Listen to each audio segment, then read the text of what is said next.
Breaking news just coming into us in the last maybe 90 seconds or so. A suspect has now apparently been identified in that shooting of two National Guard troops in D.C. I want to bring in our national law enforcement and intelligence correspondent, Tom Winter. All right, Tom, bring us up to speed. Yeah, Hallie, 4 senior U.S. law enforcement officials briefed on the investigation say they've identified the man they believe is responsible for shooting of those two National Guardsmen who are now in critical condition. They've identified the individual as Rahmanullah Lakanwal. Date of birth is February 9th, 1996. Last known address is in Bellingham, Washington.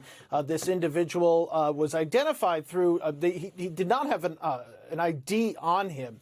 We have a photo of him being put into a stretcher, had been stripped of his clothing or had very limited clothing, apparently at the time of this incident occurring, as he targeted these two National Guardsmen, used a handgun to commit it. Apparently he's an Afghan national. I was still trying to get some details on his immigration history, but they were able to use a kind of a rapid fingerprint type technology that is completely electronic. So take out of your heads kind of the Law and Order version where they put the ink on your fingers and check from there. This is all digital, and we're able to check that against the database and come up with this individual's identification.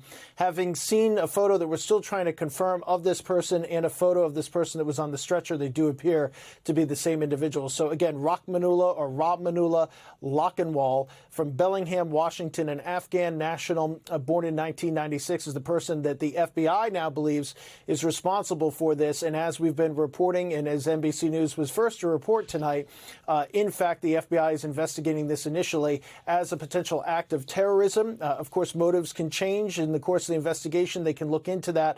But at least initially here, this is going to be led by the Joint Terrorism Task Force in Washington, D.C. And this information is now being shared with law enforcement agencies, we're told, across the country, just given the fact that they want to check up on all these things. Certainly officials here in New York are aware of this information. We're told from officials in D.C. Because they wanted people in the law enforcement agencies here in New York to be aware of who this person was, to see if there's any ties, anybody they need to check, with tomorrow being the 99th Macy's Thanksgiving Day Parade. Right now, there is not believed to be any sort of specific or credible threat to that, according to an NYPD briefing. Tom, can I ask you something? And I don't want us to get over our skis here on this, but you point out that the last known location of the suspect was in Washington State, obviously across the country from Washington, D.C. Is there any reason to believe, on the basis of the sources you're talking to, that this individual traveled across the country for the purpose of carrying out this attack? Had they already been, spending time or living in D.C. for a little bit? Do we not know? That's probably the number one question that they're trying to figure out at this time. Check back on travel schedules, figure out how this person got there. They do have information as far as their driver's license and vehicle.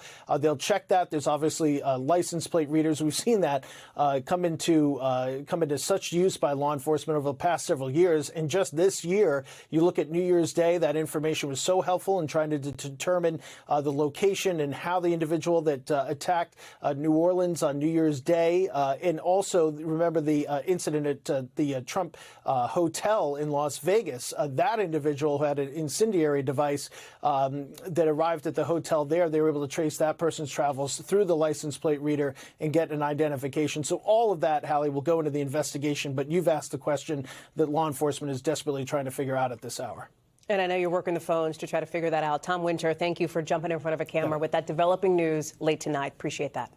We thank you for watching, and remember, stay updated on breaking news and top stories on the NBC News app or watch live on our YouTube channel.